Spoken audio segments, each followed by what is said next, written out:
Thank you, Mayor. If I could, before I talk about the conference that I attended, I informed the Board of Works this evening that Gina and Cruiser announced her retirement from the police department, which will be effective March 31st. That may change into April by a few weeks, but she's been with us 29 years. And she's decided it's time to retire. So in a few months, that will come. As far as our 2008 calls for service data, I'll have that information available probably at the next, well, I will have it available at the next meeting. Just a brief overview of what happened in 2008. We logged 12,334 calls for service that required police officers to respond to. Something I don't think I mentioned at the Board of Works, and in addition to that, 2,734 were 911 calls. And of those total calls, 18% or 2,240 resulted in some type of paperwork, such as a crash report, citation, some type of criminal report, etc. Overall transmissions being every phone call and every radio transmission, that total was 238,231 that came through the police department. That'll be, of course, the first of the year. It takes a few weeks to really get this data together on some form of spreadsheet. So in the next few weeks that'll be put together, and I'm sure that both the council and board of workers has that next month. The conference that I attended, Board of Works allowed me to attend the Chiefs of Police Conference back in November, which was November the 8th through the 12th, the 8th being Saturday, the 12th being the following Wednesday. Chiefs of Police Conference, this is the International Chiefs of Police Conference. I'm not sure that there's really a word I can use to describe it other than it was just spectacular. The training was awesome. The networking opportunities was just incredible. Overall, with the information I provided you, which is what I provided the mayor and submitted as part of my claim for some of my expenses, you'll see the courses that I did attend. Overall, I logged 36 3/4 hours of classroom training. In addition to that, there's all the hours of networking and other opportunities that took place. You can see on the list of classes, anything from equipment standards to leadership to internal affairs, internal recruiting, leadership, body language, and the list goes on and on. And these were just the ones that I were able to attend. There's hundreds of classes available. You basically go to the ones that you pick and choose the ones that fit your needs the most. So overall, what came out of this was, yes, the training was awesome, the networking was awesome. It was just an absolute incredible conference. Just wish you could attend more of the sessions. But it was all day for those 5 days. Like I said, it ran Saturday, the 8th, through the following Wednesday, the 12th. Overall, I think one of the greatest things that came out of this, besides the training, besides the networking, is that something I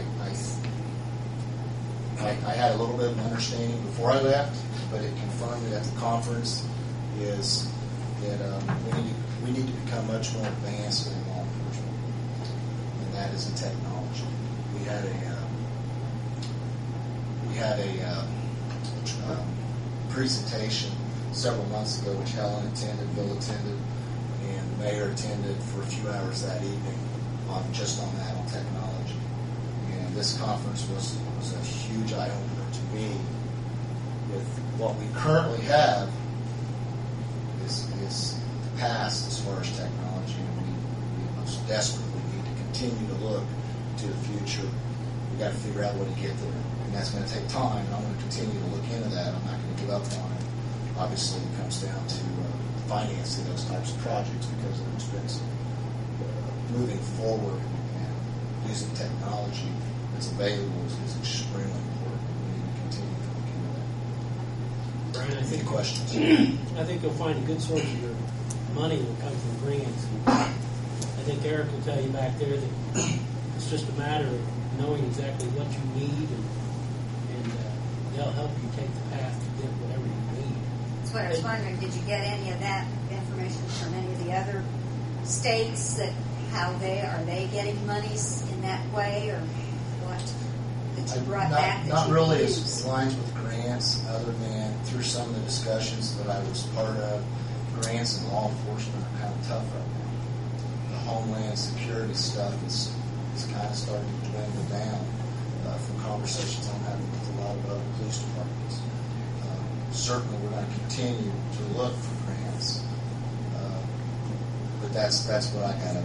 Grants are kind of tough in law enforcement right now. Well, somebody told me once that your grants get approved for training quite a bit. You could probably tie your technology in your training somehow, or do something with it. I mean, Eric's just one example of somebody you can use, but there's other places out there too. Grants take longer, yes, but they're much more the best bang for your buck. Certainly. I have several grant websites that I try to check at least weekly, because a lot of times these deadlines are just have a few weeks or a month. I try to check those fairly regularly to see what's in it. Let's put Eric on the spot. Eric, in this world economy, how many grants are currently out there? And if there's not very many, can we put our name in with you on a waiting list so we can zoom right in, get whatever's available? As long as we inform you what we need. Well, I guess it does first start with letting us know what you need, and then we can kind of run our traps and look to the different resources we have. And I do agree that the grants for police have not been as readily available as they used to be. That being said, I think there's still some opportunities, and it's worth getting a good list and idea of what some of those options are.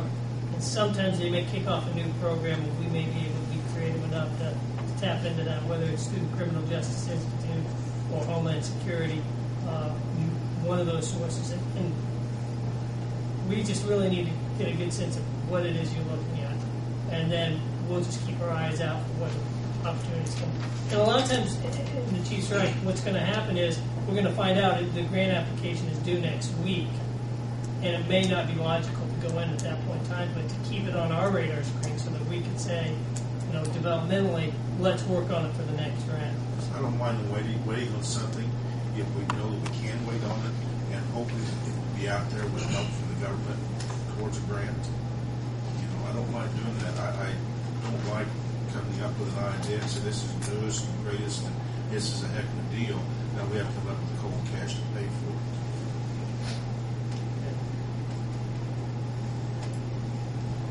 I think that's sort of where I was going with it, because I don't think we have the cold hard cash to go with it right now. I mean, as much as we want to.